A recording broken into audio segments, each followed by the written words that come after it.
Well, hello, everyone. How are you all? I hope well. I've titled this part of the presentation today Transitions, because this week we are changing up our pace somewhat. We're still working on spiritual formation. We are still working on ourselves. We're still working on understanding what it means to live faithfully and to live in the world open to formation into the persons that God sees us as. But we are changing the pace, we might say. How are we going to do that? Well, here we go. The subtitle is The Power of Telling Your Own Story. A story, as I think everybody knows, has a beginning, a middle, and an end. Your story has a beginning. I don't know where you are all on that journey. You may not yet be at the middle, and I hope you are far from the end, although personally, I suspect I'm closer to the end of my story than you are. Yet, we all have a story. You have one, I have one. In fact, you really don't have just one. You have many stories. You have a story, we might say with a capital S, and then you have many stories like chapters in a novel. Part of our journey with spiritual formation is based on storytelling, and that is where we begin to turn our attention. The way I've decided to do that is in a couple of ways. First, by asking you to do some storytelling. That is, telling your own story, or at least a particular element of your story. It's your story, not mine. I can't tell you what to write because, well, it's your story. It's not my story, and I don't know any of you well enough to say, wait, tell them about that one when... Only you can do that. Over the rest of this semester, we're going to engage in a biographical journey and an autobiographical journey into spirituality. We're going to learn the life and teachings of several spiritual masters.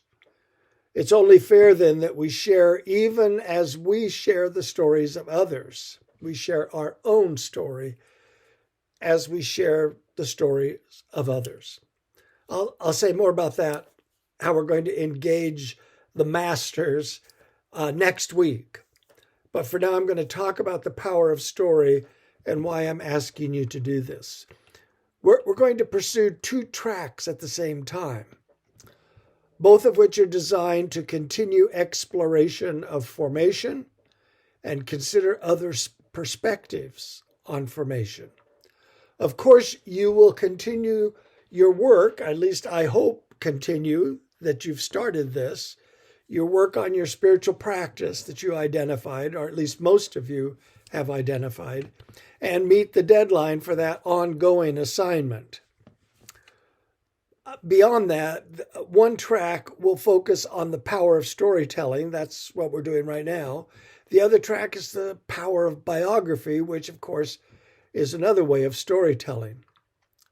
We are also going to call forth your imagination and ask you to think not only in the usual way with words, but also in the visual way with design. Does that scare you? Hope not. Hope it intrigues you.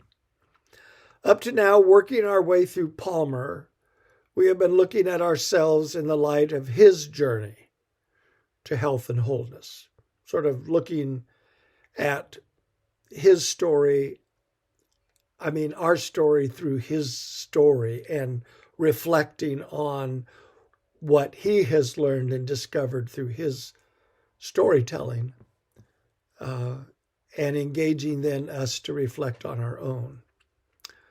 By the way, I should mention that Palmer's still on that journey. If you're interested, you can Google his website, the Center for Courage and Renewal, and see what's going on with him and others who join him on this journey. That is part of my regular devotional journey, along with devotional work from Dorothy Bass and Father Richard Rohr. Next week, week 9, I'll introduce to you our other textbook, Modern Spiritual Masters, and explain how you will help us all engage the lives of these persons, the life and teachings of these persons. For this week, what I want you to do is watch 2 video presentations. One is a TED Talk on the power of storytelling. The other is a story from my own formation that I hope will help you to get a better sense, a clearer sense of what I'm asking for from you this week and by the end of the course. I hope you must really watch both of those to make any sense of what's going on. Your assignment for this week is fairly simple. Follow the plan for week 8, but at the heart of that plan is a process that you will follow through to its end at the end of the semester. By the end of this week, however, you will submit a video that you upload to Canvas, and I'll explain that process. I'll post that process for you, that tells us in 5 or 10 minutes about a key moment in your formation as a Christian or as a person who you are today. It might be a story about a person in your life, an event that took place. Maybe you went to church camp and your life was radically changed as a result.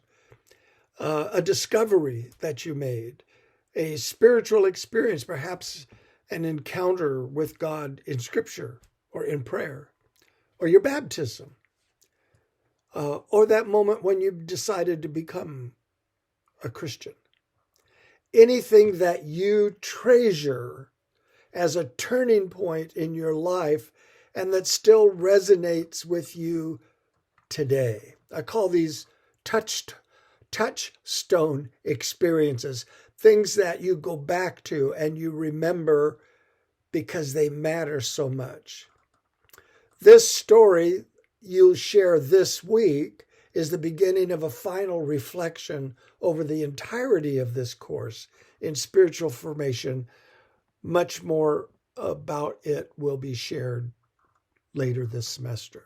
For now, follow the steps in the plan for week 8 in the order they are listed, and post your presentation in the discussion forum for week 8 on the date indicated in the assignment. For now, God blessing. Looking forward to discovering more of life with Jesus with you. Blessings.